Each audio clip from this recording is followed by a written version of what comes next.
Fiction, Reason, and Theology Live. The show concentrates on theological topics, historical matters, and philosophical problems with content ranging from introductory material to in-depth examinations. And now, your host, Michael Lofton. Te Deum Laudamus. We made it to 15,000 subscribers. Thank you, everybody, for your support and helping us get here. I'm excited to do this. Like I promised, if we reached 15K, we would do a chill stream, and so here we are. I had a chance to do one here tonight, so if you want, go ahead and send any chat questions that you may have. I'll do my best to answer them. Otherwise, just let me know what your thoughts and comments are, and I'll read some of those as well. So go ahead and send those. Again, make sure to put it to @Reason and Theology. Samuel Culver, can you do a show on natural law? Yeah, I think that would be a good one to add to the list. There are so many different topics that are in the queue, but I think that would be a really helpful one. Taste says, long overdue, brother. Yeah, I hear you. Absolutely. Let's see. See some congratulations and whoops and things of that sort. Thank y'all. Oh, thank you, River, for the super chat there, 15K. What are the plans for the channel on what? Just what are the plans for the channel in general? I would like to have some more ecumenical discussions between Catholics, Eastern Orthodox, and also Oriental Orthodox. So I'm going to see if I can schedule some videos to that end with some guests. I see the rest of the comment there on 2022. Okay. Yeah, I think that's it. And of course, going to continue to offer content on the magisterium. I'll engage apologetic issues related to other communions.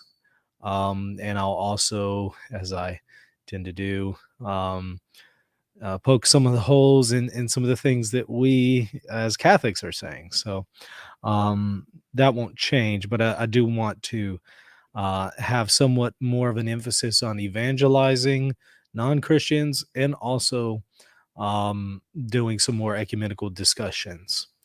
Let's see, James RNT can do more debates on the papacy with Oriental Orthodox.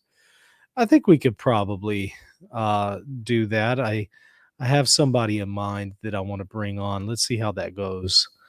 Any fiction books I would recommend. Believe it or not, I don't read a whole lot of fiction. Of course, Lord of the Rings would be my go-to, but that's pretty stereotypical, right? There's some other ones that I could name, but honestly, I don't do a whole lot of fiction. Not that there's anything wrong with fiction. It's just I tend to be pretty bogged down with things that I need to be reading for my theological studies, so it's hard for me to get to them. Can we do an Oriental and Eastern Orthodox debate? I think that's doable as well. Part of the difficulty is just finding somebody who would be good to represent both of those sides. That's not very easy to do, especially with Eastern Orthodoxy. A lot of the figures that are online that represent Eastern Orthodoxy don't represent Eastern Orthodoxy very well. So, for one reason or another. So, finding somebody who would be good that could represent their respective community, I think, would be the challenge. James says, love the tragedy of Bob the Nuance. Died laughing. Yeah, plenty more shorts coming, so stay tuned for that. But thank you. Could I do a show on how Christ is prefigured in the Greek and Roman mythology of ancient paganism? That's doable. I guess I focused more on how he's prefigured in the Old Testament. I haven't done a whole lot of studying in that. But I know it's there, of course. This is a random notes, but have you seen the debate between Slick and Deacon Ananias? I saw it and I just wanted to rip my eyes out. Yeah, it was It was a train wreck. I didn't even finish watching it. And of course, oh no, I'm sorry. You know what? At first, I was thinking of the Sweden slick debate, but no, I heard that debate. I did not see it. It was not on video. It was just audio. On that one, no, I also wanted to rip my eyes out. So I mean, the response is about the same, but for a different reason. Um, yeah, that one was that's a perfect example of how um people are. There's some Eastern Orthodox online Eastern Orthodox apologists that I don't think represent Eastern Orthodoxy very well. Perfect example. Cobain the Christian is a great representative. I know you've had him on before. I think he's nuanced and makes distinctions. Well, part of the problem is the last few times I messaged him over the years, he just read my message and did not respond. And it wasn't just one time. So I haven't heard from him in probably 2 years, which is probably when I had him on the show last. So he's just kind of left me on red for 2 years now. So I think not a whole lot really to be said there. And that again is not the first time he's done that to me. So I'm not gonna go chase the guy around. Um, I think maybe finding somebody else would be better. Plus, I mean, how representative of Orthodoxy is he really?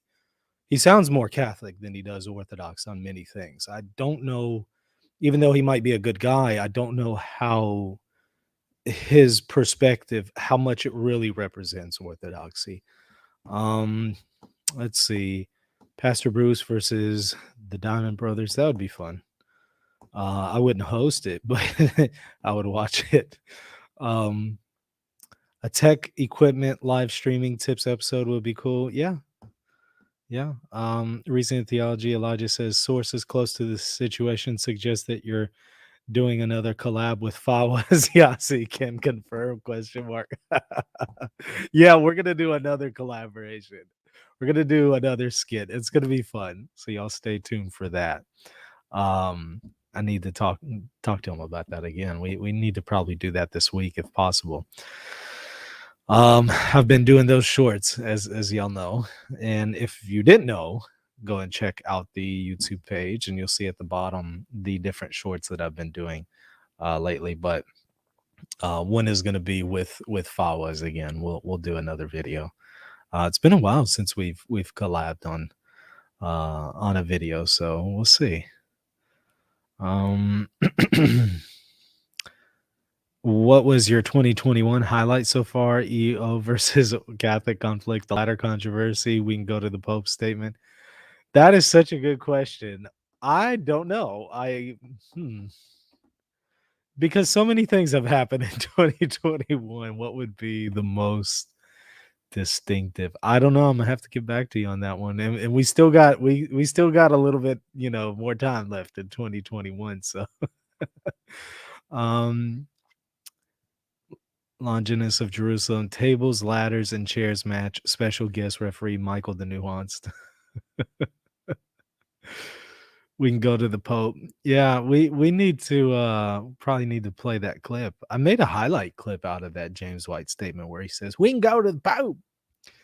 Made a highlight out of that. We probably need to play that again sometime soon. I saw a house with three decorative ladders of different sizes, but all touching and all the same substance. Looked like some Trinitarian ladder symbology. That might have to be the highlight, the ladder controversy, now that you mentioned it. We've had a good 2021 year. Way too many good memes. Yeah, a lot of good episodes, but definitely a lot of memes that came out of it. When is my video with Catholic Truth on Vatican II and Radtrats coming out? If I recall correctly, I think that was going to be at the end of October, but don't quote me on that. Are you talking about him on my channel or on his channel? I might be misunderstanding. Do you have your popcorn ready for Trent Horn versus Dyer debate on Swan's channel? Yeah, but isn't it going to be a while from now? How far off was that? Wasn't it next month sometime? That'll be interesting, but that's not one that I think Dyer is gonna win. I think there's too many arguments for natural theology, even among the Greek fathers. Um, so I don't know why he would even take that debate. Your short on bad theology being a charismatic preacher made me wonder if you were like, well, that was enough extroversion for the year, right? That's hilarious. Elijah Halberg asks, what happened between you and Craig Trulia? I looked at your earlier videos. Hold on, it moved on me. Um, well, where is it? Oh, I guess he retracted it. Well, you know, Elijah, there's a whole lot of history there, and um, most of it, not most of it, some of it has been documented on Facebook. Not because I wanted to, but because Craig insisted on making these issues public, so I had to address some of the issues publicly. Um, but there's a whole lot of history there, and I don't want to recap it all, but there's plenty out there in the Facebook timeline on RNT that you could go and see, and that'll give you enough to know what happened. Um, hmm, who is someone you really want to invite but haven't been able to? Cardinal Burke. I'd love to have him on. Um, I think that would be really good to have Cardinal Burke on to discuss his perspective on multiple issues. But I haven't been able to do that yet. Um, Iden Nichols would be another one, but he's said no like 6 times now. Same for Phaser. He said no about 6 times now as well. So, what else? I know there is one rebuttal to the David Bentley Hart, but can we get more refutation on universalism? Seems to be a growing problem. We did about 4 different shows around that time on it. So there's more than just one. I'm meeting Burke in July. I can ask him directly. River Run says, "Hey, please do." We have some mutual acquaintances, but I haven't pressed it and asked them to ask him. But if you're going to be meeting with him, yeah, sure. Let's see if he'd be willing to. Let him know that I've had cardinals and bishops and all kinds of theologians on, so he'd fit right in. Ed Phaser's busy. It's nothing personal. Busy, but I mean, he has time to go on other channels, right? So, I think maybe he thinks we wouldn't be a good fit for him. I don't know, because I'm not buying the busy excuse anymore. Let's see. Are you going to do an episode on Philokalia or an episode on the Liturgy of the Hours? Yeah. We have Father Deacon Anthony Dragani, who's going to be coming on within a few days, I think. And he's going to be doing one on the Philokalia. So definitely stay tuned for that. I can get the date here in just a little bit. Ed's always been like that. He doesn't do YouTube and old does like old man media. I don't know, but again, I've seen him do with others, so yeah, not sure I'm buying it. But hey, nobody's obligated to come on the show. It's just I think that so many people have requested to bring him on that it would have been a really good show if we could have had him on. But oh well. Moving on. Let's see. Can you do a top 10 Catholic YouTube channels?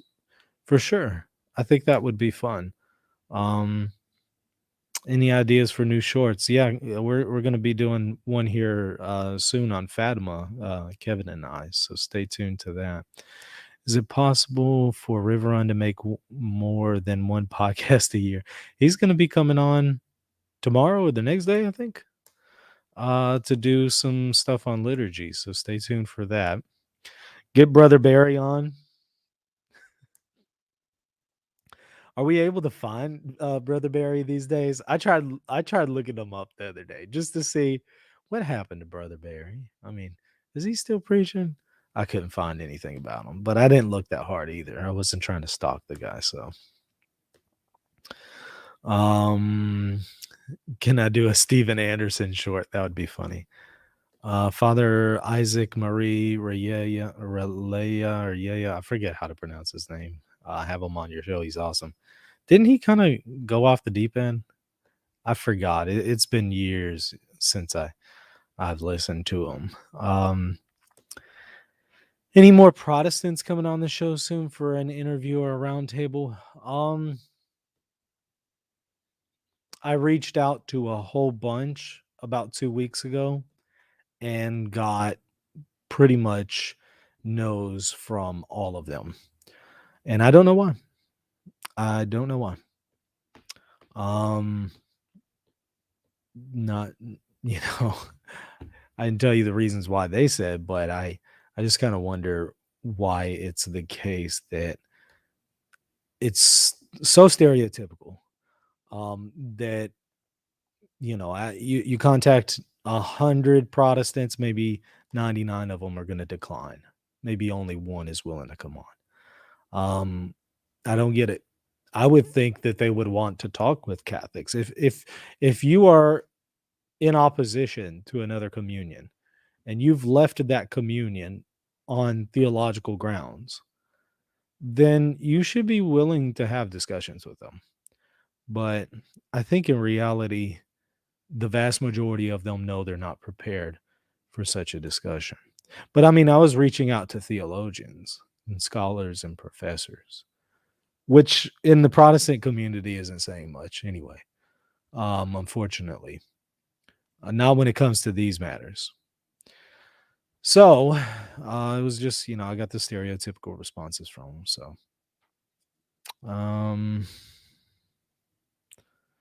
Eric Almeida says, might be pride due to your side.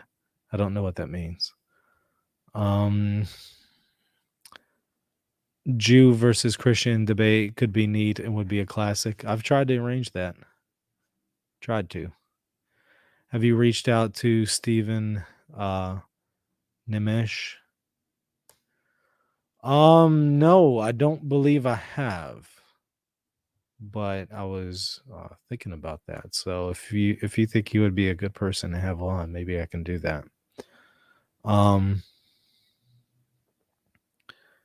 Let's see. Might be pride due to your size. Again, I don't know what that means. The size of my channel. I don't know why that would have anything to do with coming on and talking to a Catholic about our differences. Thank you for the super chat there, Catholic Gabe. Can y'all pray for me? I've been struggling with scrupulosity for these past 5 months, but was just very stressful, especially after communion. Keep up the good work, Michael. Absolutely. Everybody say a Hail Mary for him, and also an Our Father. Of course, in fact, we can go ahead and do that now. But I was going to say, I can completely understand what you're going through with the scrupulosity issue. My heart goes out to you. Sorry to hear that. I can tell you it gets better. Hang in there. It will get better. It will go away. It will not be there forever. It might feel like it's going to be forever. It might feel like it's not going away. It will. Hang in there. Persevere. It will go away. Just give it some time. Some of that you can expedite it, but some of it'll just kind of go away on its own, even if you don't expedite some of the issues. But of course, you can expedite it by getting a good confessor. Balancing out some of your theology will help you. But especially getting a good confessor who can help you with, right now you have a broken conscience. It's kind of like a broken compass. It doesn't know where true north is. It's just spinning all over the place. Get a good confessor who can tell you where true north is and trust his compass until yours becomes aligned. That's the quickest way to expedite it. But let's say in Hail Mary and Our Father for him. Hail Mary, full of grace, the Lord is with thee. Blessed art thou among women, and blessed is the fruit of thy womb, Jesus. Holy Mary, Mother of God, pray for us sinners, now and at the hour of our death. Amen. Our Father who art in heaven, hallowed be thy name. Thy kingdom come, thy will be done on earth as it is in heaven. Give us this day our daily bread, and forgive us our trespasses, as we forgive those who trespass against us. And lead us not into temptation, but deliver us from evil. Amen. Lord have mercy, Lord have mercy, Lord have mercy. In the name of the Father, Son, and the Holy Spirit. Amen. Yeah, like I said, Catholic Gabe, my heart goes out to you. I know what you're going through, and I don't know how long you've been dealing with scrupulosity, but again, I can say with confidence, it will go away. Hang in there. So Mauricio says he seems willing and is a scholar. Stephen Nimesh. Okay.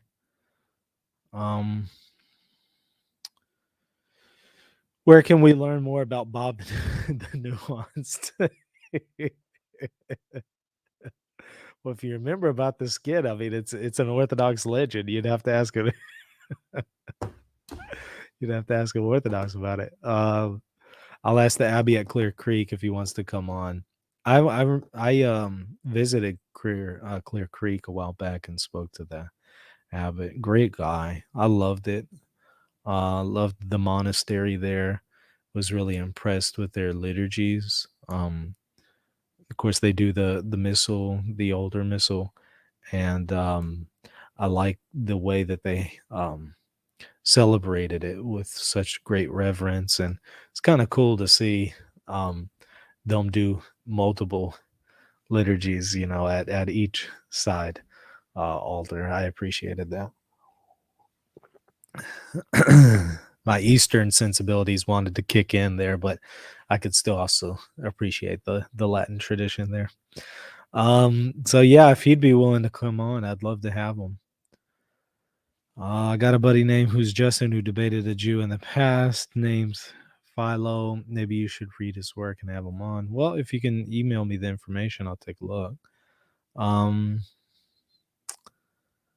Let's see.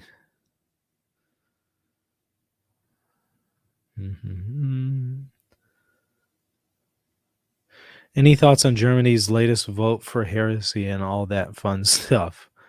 I am just wow. Wasn't it like 67 bishops, German bishops participate in it? So I gather it's not every German bishop. It's not their conference. But I don't know a whole lot about it. It looks like it is a group of the German bishops, about 67 of them, if I recall correctly, mixed in with laymen and other people. I think they should be rebuked, of course. I think the Holy See should rebuke them and issue corrective measures. For sure. If the report is true, which I have no reason to believe it's not true because it came out on Vatican News. So I would imagine that what it reports is the case. And of course, what they're advocating for is the blessing of homosexual marriages, or homosexual unions, I should say. So sad to see that. So sad to see that people who would identify as Catholics and then who are in ministry as bishops would promote such a thing. Again, I think that they need to be publicly rebuked by the Holy See and disciplinary measures taken. Do I think it's going to happen? Probably not. Probably not. Is this the first time the Holy See has been derelict or will be derelict in its duties? Not the first time. Does that make it any better? Nope. Nope, doesn't. Very sad. Pope Michael the Nuanced making distinct distinctions apostles to the unnuanced Pope of TikTok, redactor of Rad Trats. That's funny. Let's see. Any advice for singles to find spouses who are traditional yet nuanced and not crazy. No, because I didn't I didn't have that experience of being able to look for a traditional Catholic spouse, so I can't really speak on that. How did you feel about the David Chappelle special, The Closer? Um, I think that Dave Chappelle is um number one. I think he's overly critical of white people. Um, I think that he made some analogies in there and some comparisons, like Muhammad Ali having a lot of trouble getting his name changed versus Bruce Jenner easily having his sex change. He tried to make that out to be a white people are oppressing Muhammad Ali as a black man, giving him such a hard time to change his name. But Bruce Jenner, a white man, is able to just easily change his gender. Aside from the fact that these are probably what, how many years apart? 60 years apart or so. And the climate and environment has significantly changed since then and now. I mean, aside from that, I don't look at everything in those terms. That I don't know why he has to insist on looking at everything as a um, white people are suppressors versus black people are being oppressed lens. Why look at everything through that lens? Society is so much bigger than that. World history is so much bigger than that. Um, there's more to things than that little bubble. So I as usual found that off-putting. And then of course, um, him talking about this transgender friend that he had. He said that he had no problem saying that this person who had a, I guess, a sex change, or at least identified as a woman, but was actually a male. He has no problem with actually saying that they are a woman. I do. I do. I have a problem with saying what that which is not true. Um, so I was kind of sad that he caved in on that. Um, which is ironic because he's getting right now tarred and feathered for the very opposite, for being hard against the trans community, and yet he conceded the entire agenda when he did that. So I don't know. Those are my 2 cents for whatever they're worth. Can we get Abbott Trifon back on the show? That'd be fun. Let's see what else.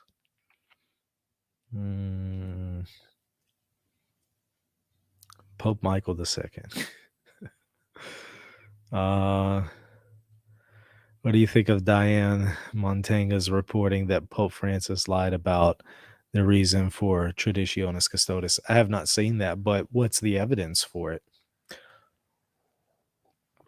We would need some really significant evidence to show that he lied in a document issued by the Holy See.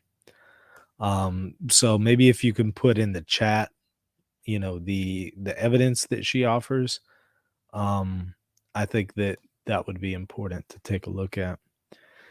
Can you become the Pope so we can finally go to the Pope?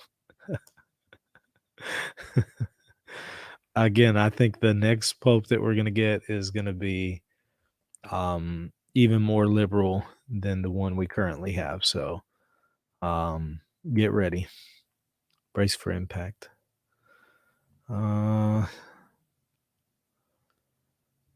Congrats on 15K subs. Some awesome shows recently with Kevin and Jeremiah Bannister. Yeah, absolutely. Thank you. I appreciate that. I don't remember my confirmation saying I went to the archives, and even my father and Bishop confirmed me, but all I could find was that it was John, but I don't know which John. Yeah, that's a rough one.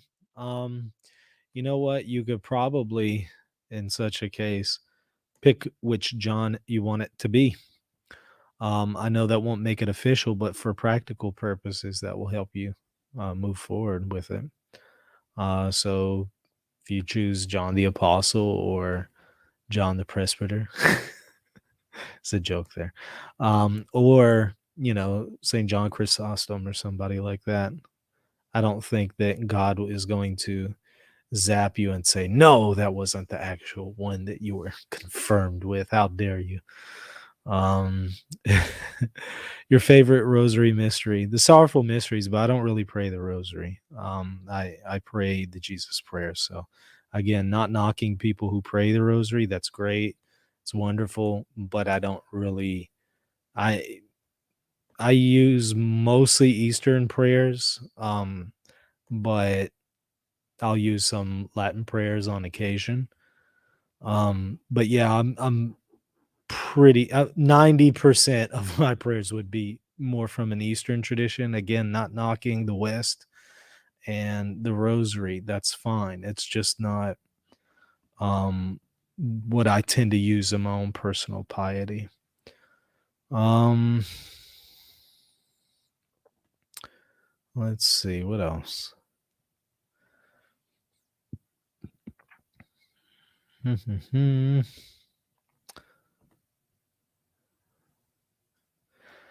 Well, can you link to a video that specifically deals with how to reconcile the apparent contradictions between Vatican II and traditional doctrine?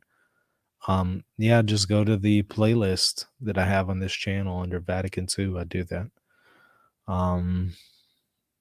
And then as far as religious liberty, I had Dr. Pink on the show where he goes over that.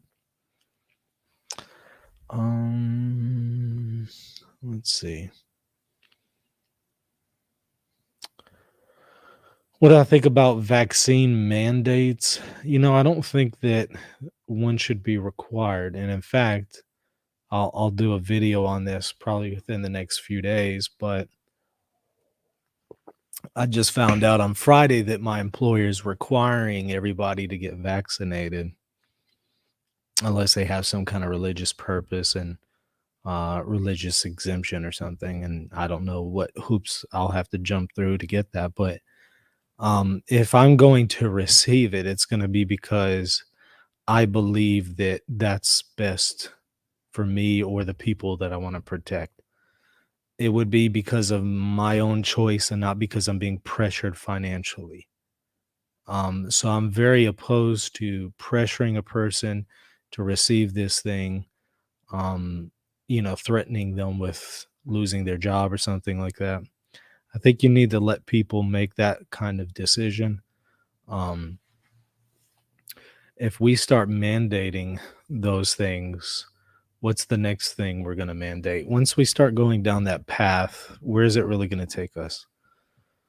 So I have some concerns there. And in fact, like I said, I'll probably do a video in the next few days because I would like to ask people to consider becoming a patron on my channel so that I can quit that job and do this full time, because I don't think that my secular job is really what I ought to be doing with my life. Although, I mean, obviously, in God's providence, it's what I should be doing at the moment, and it's paying the bills. But I think there's other things that I could be doing with my life, such as this show full time, writing books, things along those lines.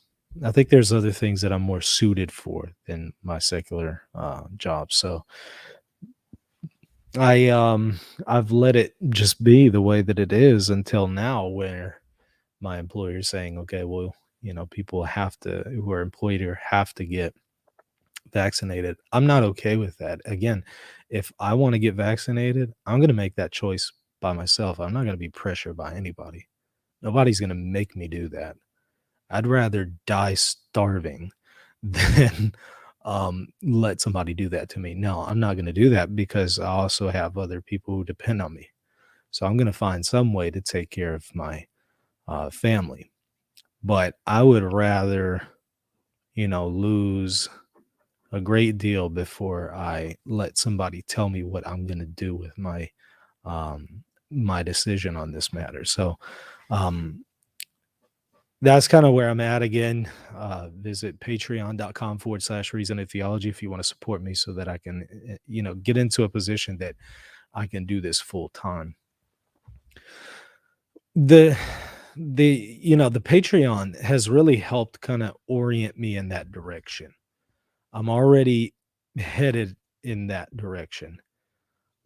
So all of you patrons who are watching, thank you. Please continue to support if you're able. If you're able, I would ask that you would continue to support because it's really helping me make that transition slowly but surely.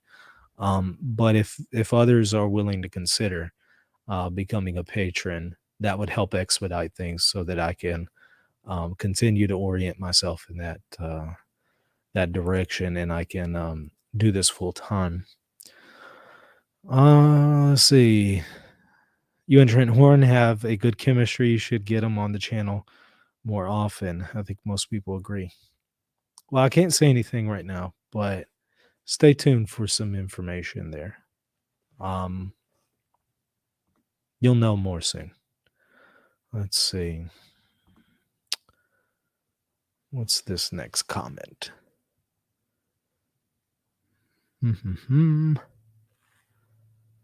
Hey, Michael. Sorry.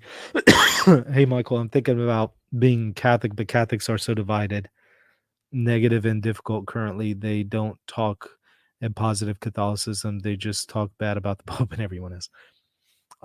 Hey, Jacob, I appreciate you pointing that out because that's what I've been telling my fellow Catholics, is that they are scandalizing people when they do that. It's not helpful. There's a way for us to criticize the Pope without, number one, making it the only thing we ever do, and number two, without doing so in a way that is sinful.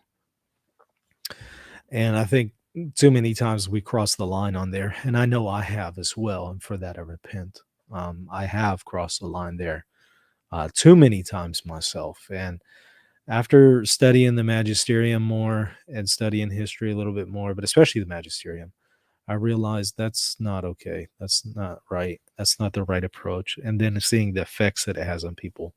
Don't let those people that you see online dissuade you from becoming a Catholic, because more important than what you see other people doing is the question, did Christ establish the Catholic Church? Did he or did he not? That's all that matters. If he established the Catholic Church, you know that you need to join it. I mean, it's common sense, right? If Christ established an institution, you need to be part of that institution if you're going to be a Christian. That's 1 + 1.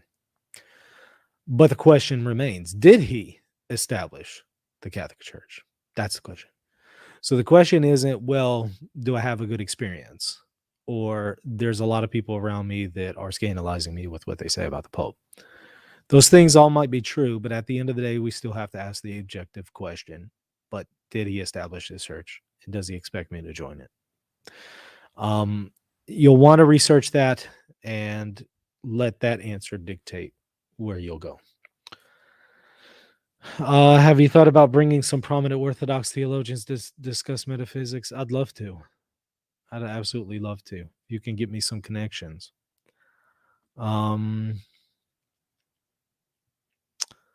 Let's see. Xavier, I am always concerned when people say I don't prefer the rosary. Well, you would be concerned about the vast majority of Christians throughout history, right? You do realize the rosary is not the end all and be all of Catholicism. And those who say unless you pray the rosary, you're not on the team. Those people are fools. Don't listen to them. There is a great deal of Catholics throughout the world who do not pray the rosary, and they're fully Catholic, and they're loved by God and loved by the Virgin Mary. Don't listen to such nonsense. The rosary is not part of the Eastern tradition. There are some similarities, but it is simply not. You might find some Eastern Christians who pray it, and again, that's fine. And you might find some Latin Rite Catholics who don't pray it, and they pray some of the Eastern prayers, and that's fine as well. So you shouldn't be concerned. What you should be concerned about is the idea that you have to pray the rosary. That should concern you. Not when somebody says I don't pray the rosary. I did that for years, and again, it's once again, it's definitely not. Um, it is definitely not the best prayer rule of prayer for myself. That doesn't mean that it can't be for you. And then there are people who are going to pray some of the Eastern prayers and feel like that's not the best rule of prayer for them, and they believe the rosary is. And again, that's fine. As long as you keep it on that level that you recognize that no Catholic is bound to one particular kind of prayer or rule of prayer, and that we can have differences here. As long as you recognize that, that's fine. Let's see what else. Ben says, Xavier, so you're concerned of almost all Eastern Catholicism. Well, I imagine, I don't want to speak for Xavier, but I imagine he hears a whole bunch of people online who continue to talk about, unless you pray the rosary, you're not on the team. And it gives the impression that you're not really Catholic unless you pray the rosary. And again, that's nonsense. Taste, when you find out that Michael is not on the team. Yeah, no, I'm not part of the rosary team. I'm not opposed to people who are. That's perfectly fine. But like Father Deacon Anthony Dragani, who I just had on the show, he said, I haven't prayed the rosary in 10 years. Okay. I mean, personally, I haven't prayed the rosary in probably a year and a half, somewhere around there. So it hasn't been 10 years like Father Deacon Anthony Dragani. But I pray the Jesus prayer daily. I pray the Our Father daily, and I pray some other things like that daily. And so does he. So there's nothing wrong with that. If you look down on your brother because he doesn't pray the rosary, there's something wrong with you, and you really need to check yourself at that point. Let's see. In some respects, Xavier says in some respects, but they have good devotions to the Blessed Mother. Okay, well, who says I don't have good devotions to the Blessed Mother? So what does that have to do with what we're talking about? It seems like you're doing some assumptions. Is the studio ladder a set of a contest?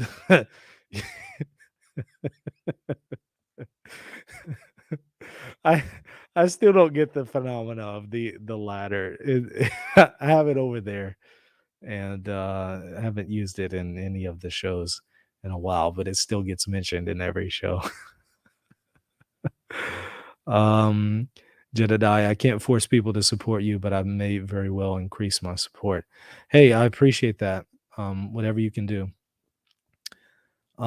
Xavier says or asks, is the statement in Hinduism men contemplate the divine mystery true or false in and of itself? Xavier, stop watching Taylor Marshall. That's my advice for you. It's obvious that that is who you're watching. Stop watching Taylor Marshall. Stop listening to the radical traditionalists. You can watch my show where I go over that explicitly. I go over that video, which is the same video where I showed you that Taylor Marshall claims Vatican II teaches heresy, which is absurd. To call an ecumenical council heresy is a pretty big issue. But in Hinduism, men contemplate the divine mystery. I actually think it says in Buddhism. I think you're misquoting. But it was actually saying in the context that they teach that they do that. It doesn't actually say that they actually do so. It's simply saying in their religion, blah, blah, blah. This is what they teach. Let's go to it. Nostra Aetate. Let's see. Your quote was, in Hinduism, men contemplate the divine mystery. I'm almost certain it was in Buddhism, not Hinduism, but let's double check. Okay. Thus in Hindu. Okay, so you're right. But again, here, let's read it in context. Religions, however, that are bound up with an advanced culture have struggled to answer the same questions by means of more refined concepts and a more developed language. Thus, in Hinduism, men contemplate the divine mystery and express it through an inexhaustible abundance of mystery. Yeah, this is a different one than the one I was thinking of. The one I was thinking of is the Buddhism one. But I go over this one in that video as well. Go and watch it, but I'll do it quickly for you since you bring it up here. Again, thus in Hinduism, men contemplate the divine mystery and express it through an inexhaustible abundance of myths and through searching philosophical inquiry. They seek freedom from the anguish of our human condition, either through ascetical practices or profound meditation or flight to God with love and trust. This is the one I was thinking of. Again, Buddhism in its various forms realizes that blah, blah, blah, blah, blah. It teaches a way by which men in a devout and confident spirit. That's what I was thinking of. No, this is just simply saying what Hindus do. It doesn't actually say that they are achieving this. It is just saying that they are contemplating the divine mystery. I can contemplate the divine mystery as a pagan, as an atheist, really. You can contemplate such things outside of grace and have zero spiritual benefit to it. It doesn't mean that it's somehow salvific to you when you do this, and that you are now going to attain to your supernatural end. That's not what it's saying at all. And in fact, if you read the rest of the document, that's clear that that isn't the case. And of course, you also need to read this document in light of Lumen Gentium for 14 through 16, which indicates very clearly the salvation is only in Christ. And also in this document, it notes that Christ is the way, the truth, the life. So you, again, need to read it in that context. But once again, in Hinduism, men contemplate the divine mystery. Of course, even an atheist can do that.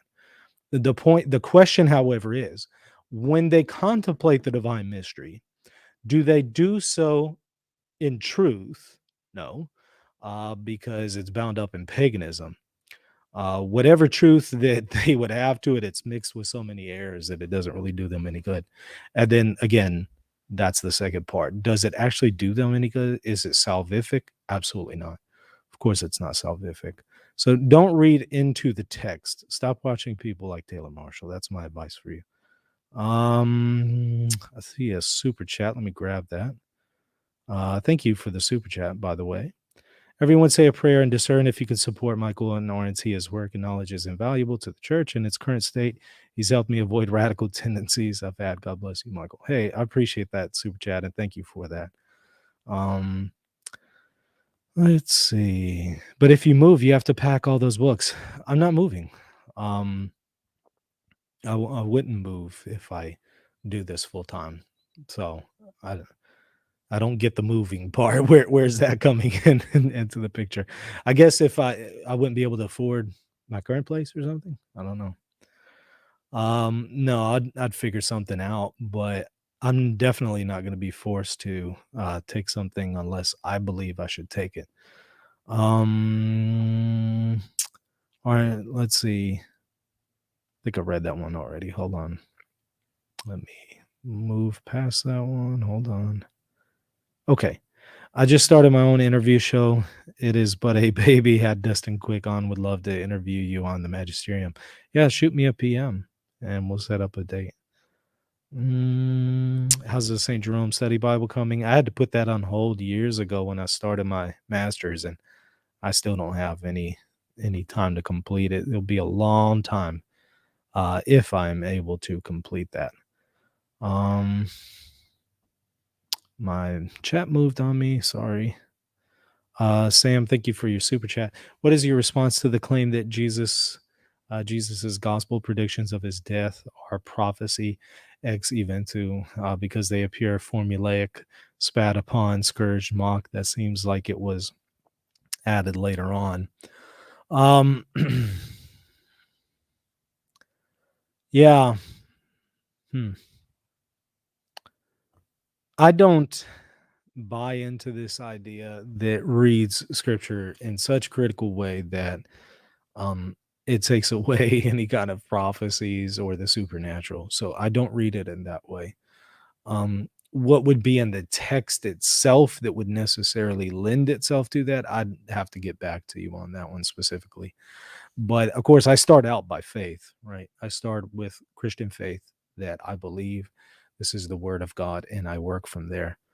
And I think that those who kind of take that perspective that, oh no, this has to be written after the fact, seems like they start with faithlessness. So we start with two different points. But sorry, I couldn't give you any more than that offhand.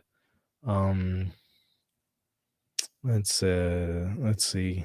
Xavier is still trying to say that Nostra Aetate teaches heresy. Nostra Aetate says that they do. No, it doesn't. And again, it's saying that they contemplate the divine mystery. They do that, but they don't do so salvifically or in truth. That's what it doesn't say. Again, I can contemplate the divine mystery with, as an atheist, with zero knowledge of the one true God. I'm contemplating the divine mystery, but am I doing so salvifically, and am I doing so in truth? No.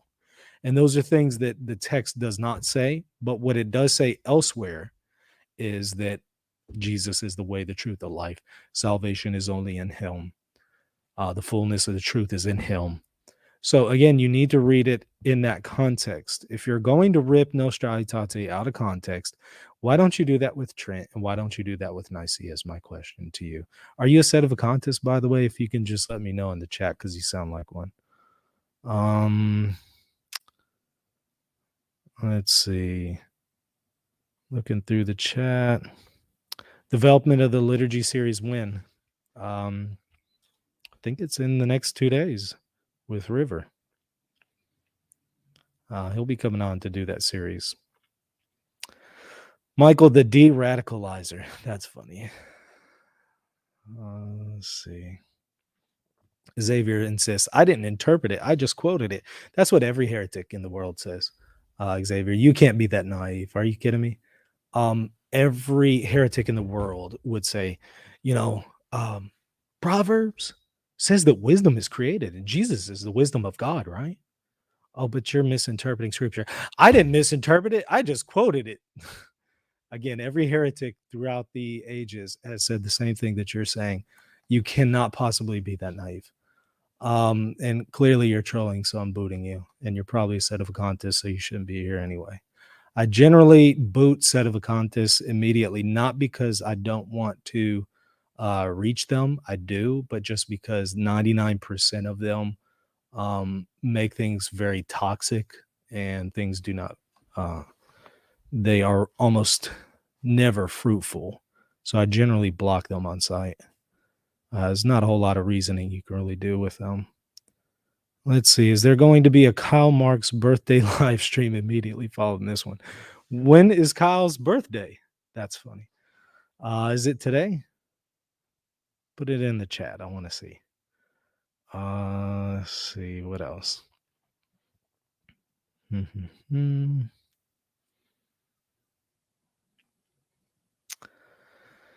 I think English translation issues have caused a lot of problems when it comes to Vatican II and other contentious documents. There's some of that with the Flannery documents for sure, but you don't have to. We don't have to go there in order to properly read Nostra Aetate. Nostra Aetate, as you can read it, even in Flannery, will not lead you to the conclusions that you see Xavier et al. Promoting. You know what will lead you to that conclusion? What will is evil suspicion. It's a thing, and it's a sin. And it's something that people do. What they do is they look at everything with this intention of finding something evil in that person. It's called evil suspicion. It is one of the things that I see a lot of rad trads doing. They look at Pope Francis and interpret him with evil suspicion, and they, as soon as they see something that could be understood in a heretical sense, they automatically put the worst spin on it. Now, there are other people who do the opposite problem. They automatically put the best spin on it. Well, look, in reality, you're supposed to give the judgment of charity, right? In reality, you are supposed to put the best spin on somebody. So in and of itself, I don't have a problem with somebody who, tries to put the best spin on Pope Francis or whatever he says.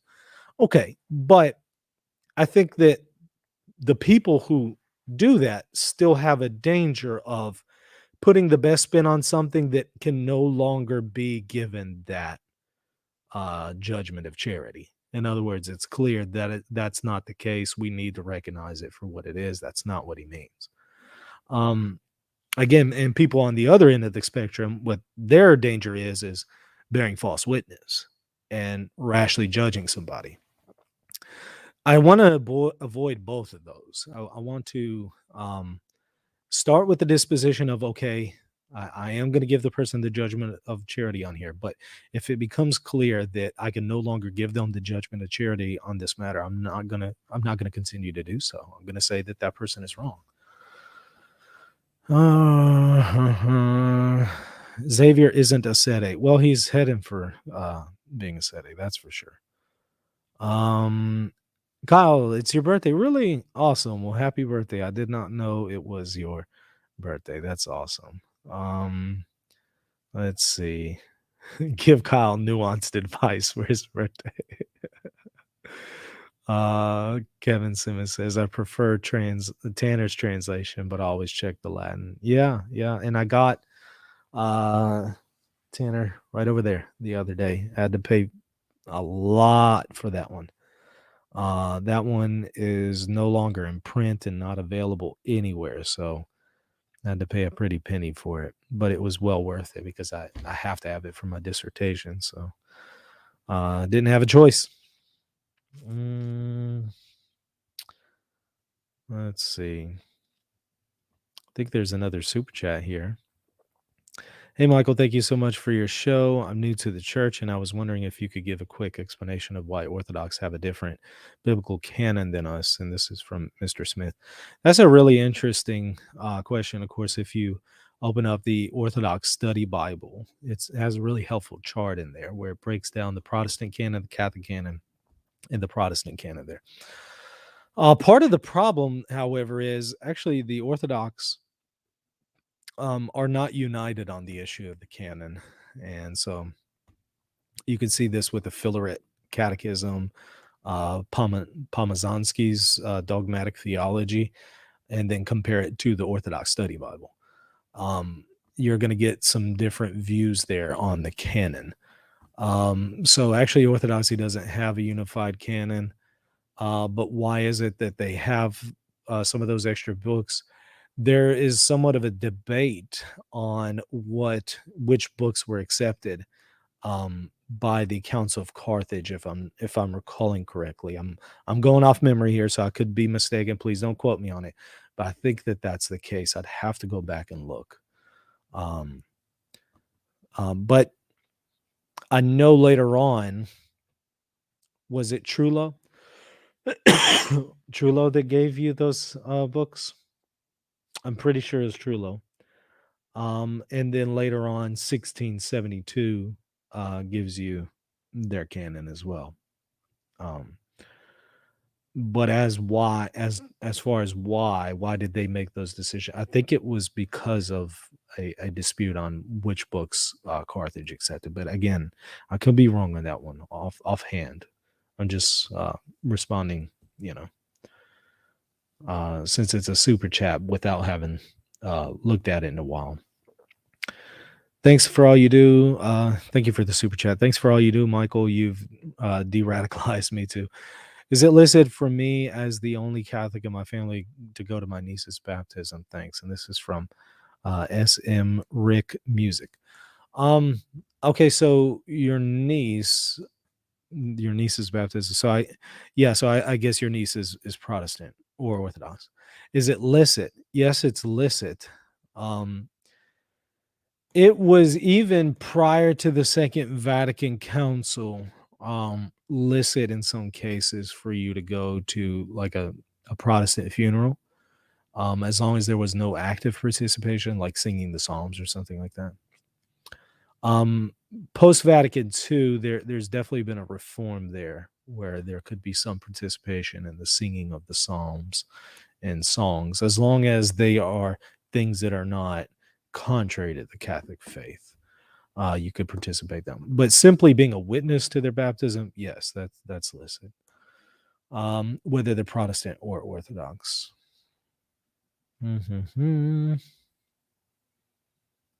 What else do we have here? Looking through the chat.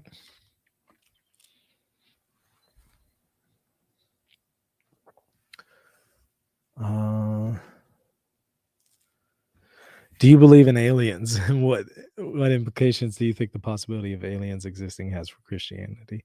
I don't believe in aliens. I don't believe that there are aliens, but it's fine if you do, right? I mean, I'm not gonna knock a person who believes in aliens. That's perfectly fine.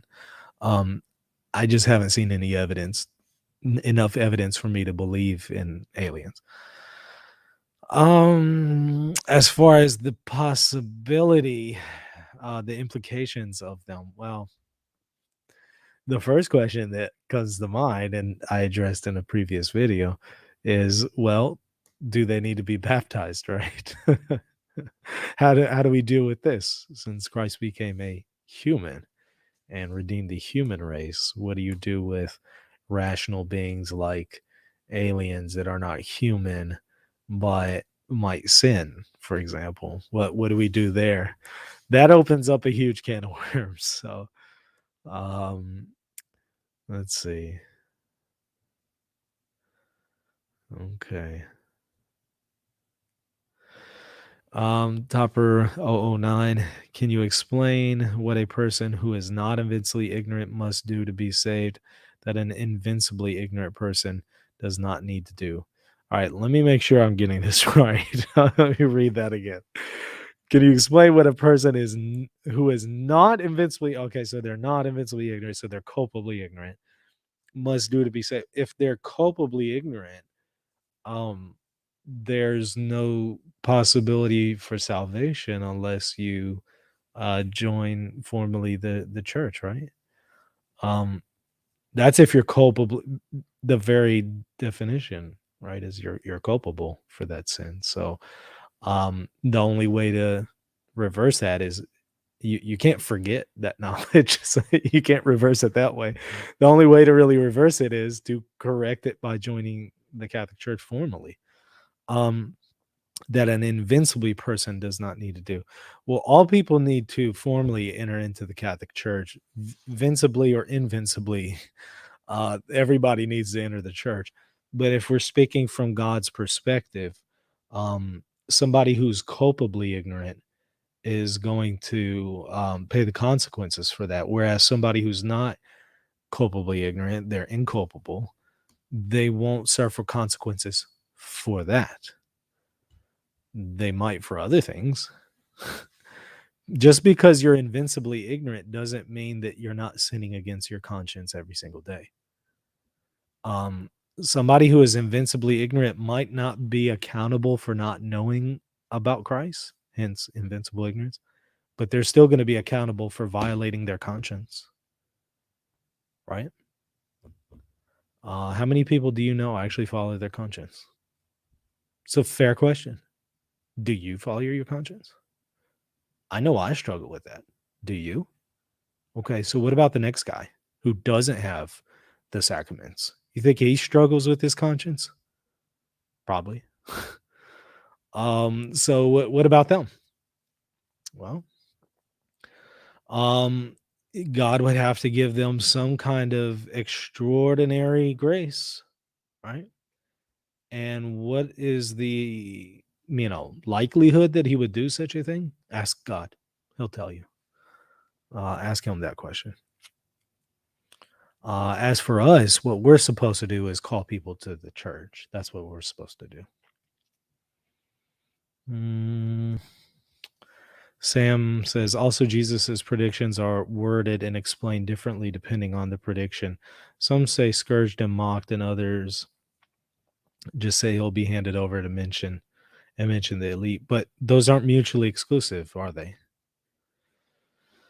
I can say that somebody's going to be handed over to the authorities. That doesn't mean that I'm saying he's not going to be scourged and mocked. It's just saying I'm just telling you this is what's going to happen, but I'm not mentioning anything else. But it's also not excluding those things. So what you would have to do as a skeptic is find something that says, okay, he's going to be handed over, scourged and mocked, and then something that says he's going to be handed over, but not scourged and mocked at the same time and in the same place. You would have to find that, and obviously that's not in the gospel. So, what else do we have here? Do you think it's a mortal sin to go to mass with heretics? Watch the videos that I've done on Communicatio and Sacris. I've done several lately. Watch those. I answer those in detail.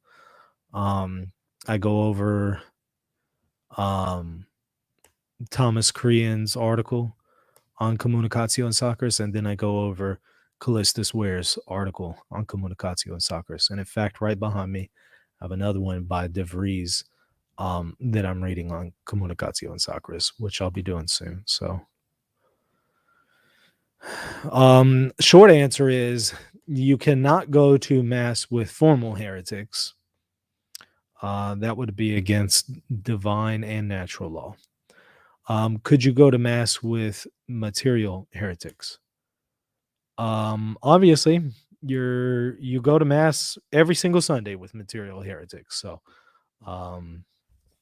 that's just simply the case. Any Catholic church you go to, there's going to be material heretics there. So same is going to apply for formal versus material schismatics, right? If they are a formal schismatic, you do not go to church with them. If they are material schismatic, you can be there. Okay. Y'all remember that video about aliens? I see that in the chat now. That's funny.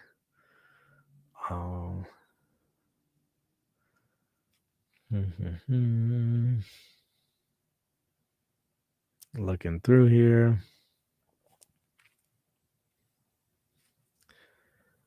Why do Protestants believe in demons but not demonic possession? I've never heard a Protestant who doesn't believe in demonic possession. So who are you talking about? Majority of Protestants that I know explicitly would affirm demonic possession.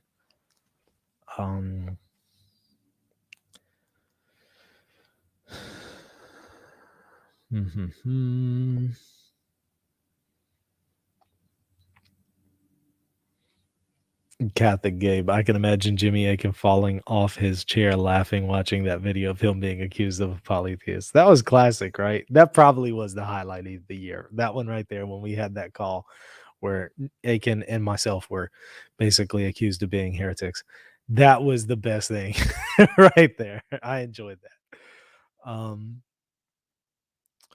Topper 009. I get all that. My question is, how does that fit with Unum Sanctum? Oh, you're right. You did add Unum Sanctum at the end. Well, I've done a lot of shows on this as well, but quick answer is Unum Sanctum is, of course, referring to people that they must be in the church if they're going to be saved, right? You can't be saved unless you're in the church. That's what Unum Sanctum is saying whenever it says that, unless you are in submission to the Roman Pontiff, you can't be saved. This again is synonymous with unless you're in the church, because somebody who's in the church is also going to be in submission to the Roman Pontiff. So the same way that we would understand the statements by Florence about being in the church is how we would understand submission to the Roman Pontiff in Unum Sanctum.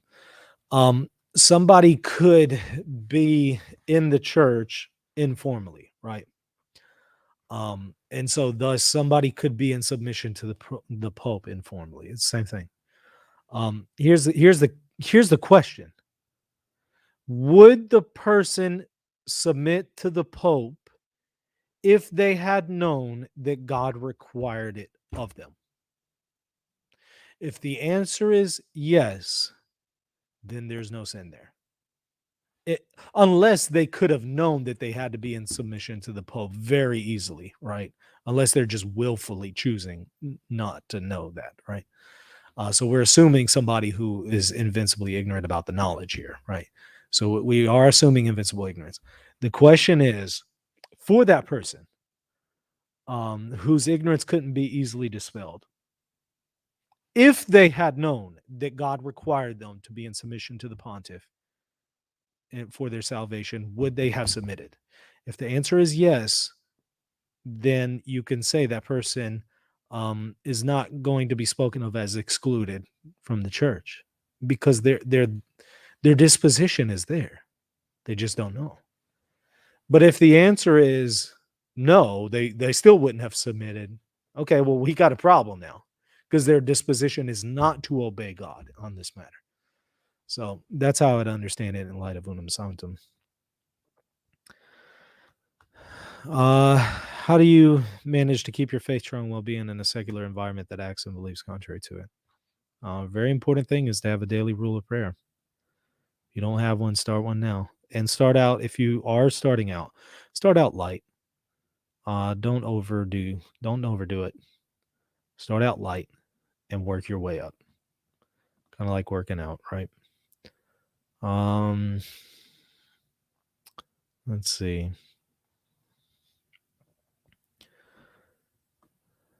Let's see here. I'm looking.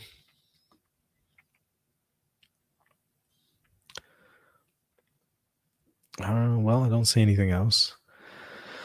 Hold on. What is this? How can Vatican II saying it's good to attend non-Catholic services be reconciled with the teaching that it's a mortal sin to go to mass with formal heretics? Protestant services aren't even masses. Again, watch my video where I reviewed Thomas Crean's article on Communicatio Sacris, and then watch after that the video I did on Callistus Ware's articles. I answered that explicitly in detail. There's no major radical shift here at Vatican II.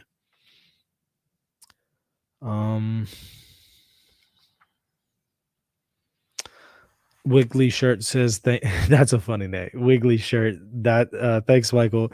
You helped me a lot on my conversion to the Catholic Church. Well, awesome. I'm glad to hear that. Ryan Pope, our comedy hours coming back. Yeah, but I just won't call him that. It seems people get offended whenever you call it comedy hour. So we just won't call it that. So is it possible that when Unum Sanctum was released, all Christians, including the Pope who wrote it, did not understand it? You can ask the same question about Florence, right?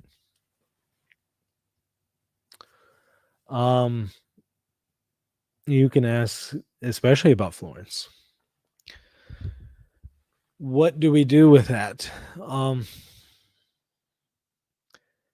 way Sullivan tries to reconcile it is he wants to say that what's formally promulgated is true, but their assumptions is what is really reversed at Vatican. Well, not even at Vatican II. It was reversed earlier than that, but definitely by the time of Vatican II and Lumen Gentium, it's reversed. But the teaching is not reversed. The assumptions that they had are what's reversed. And okay, I get that. I could see that. Because I could see that being the case with probably some things that we see in the apostles and some things in the New Testament. You know, what's written is true, but maybe some of the assumptions that an apostle would have had at that time has developed. I could say the same for many other saints throughout history. So I think unless you're willing to concede that, you're going to run into just too many difficulties, in my opinion.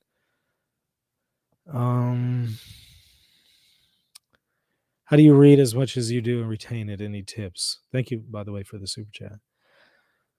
I don't know. It's if I'm interested in it, I can tell you probably where I read it, on what page, you know, where the paragraph is, like, and visually kind of see it.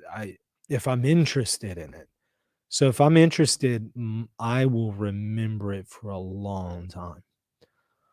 If I'm not that interested in it, I might have to brush back up on it. You know, it has to be something I'm really engaged with. So I don't know. I'm kind of weird.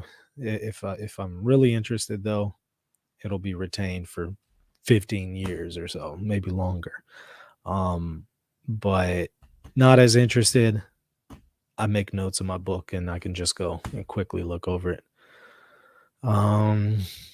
Does Limbo still exist? I've done a lot of on this.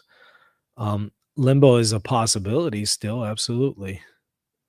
Do we know that anyone is in limbo? No. Do we know that God has remitted the original sin of any infant in an extra sacramental way? We don't know that either. Could be that some infants are in limbo, some are in heaven. All infants are in limbo, none are in heaven. All infants are in heaven, none are in limbo. It could be all of the above. My personal leaning is that some are in limbo, namely the infants of unbaptized pagans and the infants of unbaptized Christians would be in heaven. That's my opinion. That is not something that I could enforce on anybody. That's my opinion because it seems the most fitting, and I also base it on some of the work of Fulgentius. Okay. I have a Protestant convert in my parish who I think is considering leaving the church due to the apparent inconsistencies on extra ecclesia nola salus. Well, watch my lecture where I go over the history of EENS and read that. Watch that. You can also read Sullivan's book on this, but I offer a little bit of a different take in that video. So maybe check that out first.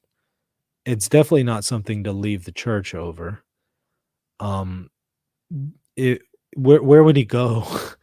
If he goes to Orthodox, he's going to have the same problem there. If he goes Protestant, he's going to have the same problem there. So where would he go over this issue? That's not a good reason to leave. It would be better to just simply understand why this is something that can be reconciled. So again, watch that video that I did.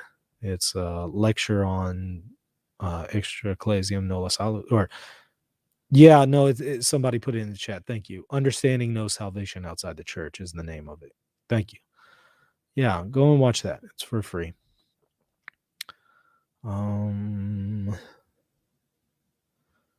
Let's see. Looking through the chat. Anything else?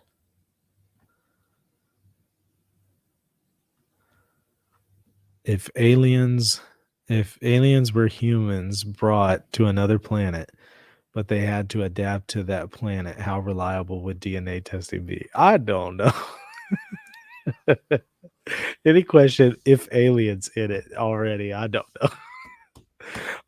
Unless it maybe touches on theology, then I can maybe try to take a stab at it. But I don't know. It's hard to say.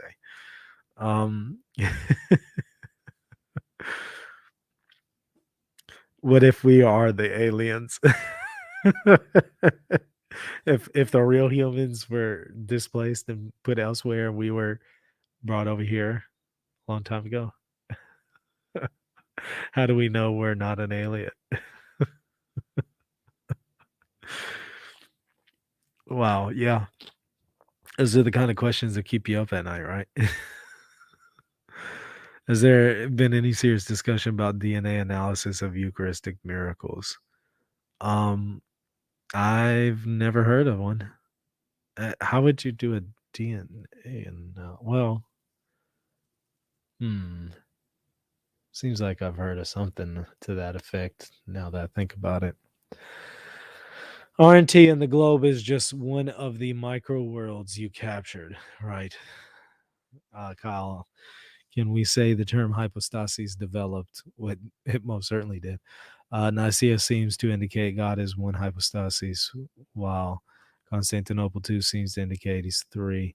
There was definitely a development in the term hypostasis that led to a great deal of confusion, in fact, and it was partly the Cappadocians that helped clarify that. So I'm struggling with discerning a vocation for my life. When on the one hand, I'm considering the priesthood, but on the other hand, I'm considering going into animation. Any advice on how to discern? The best advice that I've ever heard as far as discernment of things is God speaks through circumstances, right? So I think through your circumstances, it'll be clear which direction he is pointing you to. Now, it might be at the moment that both of those are equally clear. Give it a little bit of time, and I think it'll be clear with prayer and fasting. If you had to pick a church father to start reading first for Marian doctrines, who would it be? Church father for Marian doctrines. Probably Damascene. Probably be the best bet. I don't see anything else. We'll go ahead and kill it. We're at an hour and 20. So we'll end it there. I enjoy this chill stream here on a Sunday night. We'll do more of these, I can assure you. We'll get back into the swing of things with our normal videos tomorrow, but I intend to offer some Patreon content. I was going to do it yesterday, but that didn't happen. So I'll probably sneak it in sometime this week and post it on Patreon. So y'all stay tuned for that. I know for sure one of the things I'm going to do is go over the different kinds of documents for popes: an apostolic exhortation, a papal decretal, a motu proprio, apostolic letters, motu proprio. So I'll just go over the different kinds of documents and explain what they are and give some examples, and kind of also give you an idea of how authoritative they are. So just some basics on maybe weighing them. So stay tuned for that. And it seems like I was going to do another one, but offhand, I don't recall what the topic is. I know it's a review. Oh, it's a review of a Steven Anderson video. I forget the name of the guy that he's on there with because it was an interview, but wow. Yeah, this is gonna be fun. It's a 20-minute video, so we'll probably get an hour out of it. But you're gonna enjoy that. So hang tight. Serial killer streams. Thank you, Mikey. I appreciate that. Yeah, y'all stay tuned for the Steven Anderson one. That one is gonna be as soon as I saw that video, I said we got to do this at RNT. So stay tuned. Again, thank y'all for watching. I really appreciate the support and helping us get here to 15K. I would ask that you would continue to support the show. And again, like I said, check us out at patreon.com/reason and theology if you want to support what we're doing and help orient me to a position that I can do this full time, Lord willing. All right, that's going to do it. See you tomorrow.